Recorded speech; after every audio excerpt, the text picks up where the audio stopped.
परम सत्कायो गुरु प्यारी सात संगत जी राधा स्वामी जी। संगत जी, एक बहुत बड़ी खबर आई है जी। बाबा जी ने मौजूदा हालातों को देखकर जम्मू कश्मीर में बहुत अहम फैसला लिया है जी। सबसे पहले आप स्क्रीन पर इस तस्वीर को देखिए। ये तस्वीर जो आप देख रहे हैं, ये जम्मू कश्मीर के बाबा जी के एक बड़े सेंटर से आई है जी। जम्मू कश्मीर के मुख्यमंत्री और कैबिनेट मंत्री युद्ध से पीड़ित लोगों से बाबा जी के सेंटर में मिल रहे हैं जी। और स्क्रीन पर आप नोट देख रहे हैं, जिसको मैं पढ़कर भी आपको सुना देती हूँ कि बाबा जी ने कौन सा बड़ा फैसला लिया है। राधा स्वामी सत्संग ब्यास के बाबा गुरिंदर सिंह ढिल्लों जी ने जम्मू कश्मीर के सभी सत्संग घरों में युद्ध से प्रभावित लोगों के लिए आवास और भोजन की व्यवस्था की है। राधा स्वामी सत्संग ब्यास द्वारा उठाया गया ये कदम बहुत सराहनीय है जी। हाल ही में जम्मू कश्मीर के मुख्यमंत्री उमर अब्दुल्ला और कैबिनेट मंत्री सतीश शर्मा ने जम्मू कश्मीर के एक बड़े सत्संग घर में पीड़ितों से मुलाकात की। संगत जी, सच्चा गुरु वही होता है जो दुख में साथ निभाए जी। और आज जब देश के कुछ हिस्सों में हालात इतने नाजुक हो गए हैं, तब बाबा जी ने फिर एक बार ये बात साबित कर दी है कि जम्मू कश्मीर में चल रहे हालात को देखते हुए बाबा जी ने वहाँ के तमाम सत्संग घरों के दरवाजे आम लोगों के लिए खोल दिए हैं जी। चाहे वो किसी भी धर्म या पद के हो जी, ये ज़रूरी नहीं कि वो सत्संगी ही हो। बाबा जी इंसानियत देखते हैं, धर्म या जात नहीं। कोई भी युद्ध से प्रभावित व्यक्ति जो अपने लिए पनाह ढूंढ रहा है, बेझिझक जम्मू के किसी भी सत्संग सेंटर में जा सकता है जी। वहाँ उन्हें बाबा जी की अपार रहमत से ना सिर्फ छत मिलेगी, बल्कि रहने और लंगर की पूरी व्यवस्था भी हो चुकी है जी। बाबा जी का ये कदम दिल से सराहने लायक है जी। जैसा कि अभी आपको तस्वीर में भी दिखाया कि हाल ही में जम्मू कश्मीर के मुख्यमंत्री और उनके कैबिनेट के कुछ मंत्री खुद एक बड़े सत्संग घर में जाकर पीड़ितों से मिले और हालात का जायजा लिया। लेकिन संगत जी, ये पहली बार नहीं है जी जब डेरा ब्यास ने मानवता की सेवा के लिए अपने द्वार खोले हैं।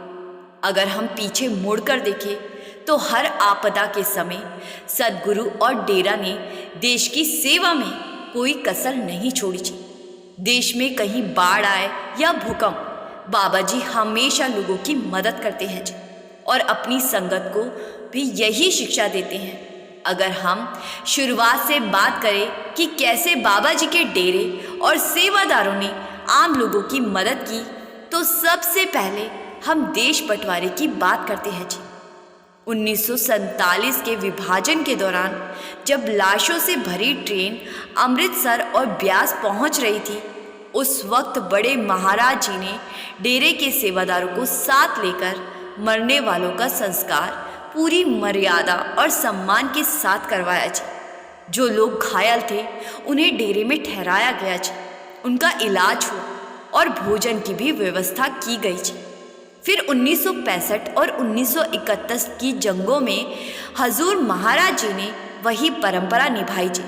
युद्ध पीड़ितों के लिए आश्रय, भोजन और दवा का इंतजाम कर डाला। 1984 में जब पंजाब की स्थिति बेहद तनावपूर्ण थी, तब भी डेरा एक शांतिपूर्ण और सुरक्षित ठिकाना बना। उस समय लोगों को कोई शरण नहीं दे रहा था, लेकिन डेरे ने अपने दरवाजे खोल दिए और हजारों लोगों को शरण दी जी।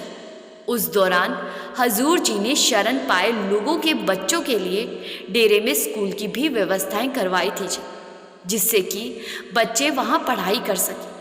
आप ही सोचो, हजूर जी को भला ये करने की क्या ज़रूरत थी, लेकिन फिर भी हजूर जी ने ऐसे लोगों की मदद की जो शायद सत्संगी भी नहीं थे। और यही शिक्षा बाबा जी भी देते हैं कि इंसान की इंसानियत से बढ़कर कुछ नहीं है जी। 1999 के कारगिल युद्ध के समय बाबा जी गद्दी पर विराजमान थे और बाबा जी ने भी पूरे समर्पण से देश सेवा की, पीड़ितों की मदद की। और हाल ही में जब कोरोना महामारी आई, तो हमने अपनी आंखों से देखा कि कैसे बाबा जी ने देश भर के सेंटरों को अस्थायी अस्पतालों में बदलवा दिया जी। बिना किसी भेदभाव के वहाँ लोगों का मुफ्त इलाज किया गया जी। उनके खाने पीने का पूरा ख्याल रखा गया जी। और अब 2025 की इस भारत पाक युद्ध की चुनौतीपूर्ण घड़ी में भी बाबा जी ने तुरंत निर्णय लिया। जम्मू कश्मीर के सभी सत्संग घर युद्ध से पीड़ित लोगों के लिए खोल दिए गए हैं। कोई भी ज़रूरतमंद, चाहे वो किसी भी धर्म, जाति या क्षेत्र से हो, इन सेंटरों में जाकर राहत पा सकता है जी। पिछले वीडियो में भी हमने आपको बताया था जी कि कल डेरा परिसर की स्थिति थोड़ी संवेदनशील रही। जैसे ही समाचार चैनलों से ये जानकारी मिली कि पंजाब के कई इलाकों पर पाकिस्तान की ओर से ड्रोन और गोले दागे गए, तुरंत डेरा प्रबंधन ने रात को ब्लैकआउट कर दिया जी। बाबा जी ने खुद सारी रात डेरा की सुरक्षा और व्यवस्था की निगरानी की और भंडारे को स्थगित करने का निर्णय लिया जी। संगत और जत्थे जो पहले से ही डेरे में थे, उन्हें बाबा जी ने निर्देश दिया कि वे शाम 7 बजे तक अपने अपने शेड में पहुंच जाए जी और रात 9 बजे के बाद किसी भी स्थान पर कोई लाइट ना जलाई जाए। बाबा जी के आदेश को संगत ने पूर्ण श्रद्धा और अनुशासन से स्वीकार किया जी। बाबा जी ने न केवल सत्संग रद्द किया, बल्कि संगत को ये भी निर्देश दिया कि सुबह 6 से शाम 6 बजे के बीच ही यात्रा करें। अगर कोई समय से घर ना पहुंच पाए तो नज़दीकी सत्संग घर में ही रुक जाए। वहां पहले से ही रहने और लंगर की पूरी व्यवस्था कर दी गई है। परसों डेरे में 3 बार मॉक ड्रिल करवाया गया, जिसमें डेरे के निवासियों को समझाया गया कि युद्ध की स्थिति में खुद का बचाव कैसे करना है। और परसों मॉक ड्रिल के तहत डेरे में आधे घंटे के लिए 2 बार ब्लैकआउट भी करवाया गया। लेकिन कल जब हालात बहुत खराब हो गए और डेरे के आसपास के शहरों में ड्रोन हमले शुरू हो गए, तो बाबा जी ने रात 9 बजे से सुबह 5 बजे तक डेरे में संपूर्ण ब्लैकआउट करवा दिया था जी। संगत को सख्त निर्देश दिए गए थे कि 7 बजे तक लंगर आदि करके अपने अपने शेड या जहां भी वो रुके हैं वहां चले जाएं जी। संगत ने भी हुक्म को माना जी और 9 बजते ही डेरे की बिजली सप्लाई रोक दी गई। संगत जी, सोचिए कितना सौभाग्य है हमारा कि हमें ऐसा सद्गुरु मिला है जी, जो खुद की ही नहीं, पहले अपनी संगत की सोचते हैं जी। जब पूरा देश डर और तनाव में है, तब बाबा जी सबके लिए शांति और शरण का आश्रय बनकर खड़े हैं जी। जम्मू कश्मीर के सारे सेंटर शरण के लिए खोल दिए गए हैं जी।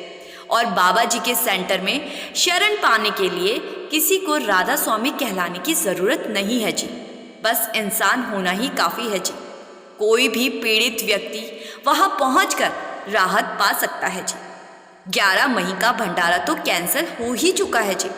अब संगत उम्मीद लगा रही है कि अगले हफ्ते वाला भंडारा होगा या नहीं होगा। तो संगत जी से निवेदन है कि अभी इस पर कोई भी डिसीजन नहीं लिया गया है जी। देश के मौजूदा हालात जैसे होंगे उसी हिसाब से बाबा जी अगले भंडारे का डिसीजन लेंगे जी। और बाबा जी जो भी डिसीजन लेंगे वो हम आप तक ज़रूर पहुंचा देंगे जी।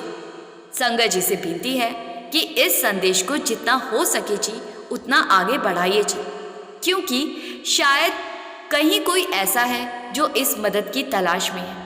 कमेंट में राधा स्वामी लिखकर संगत के अपने इस चैनल को सब्सक्राइब करना मत भूलिए जी। गुरु प्यारी सात संगत जी, राधा स्वामी जी।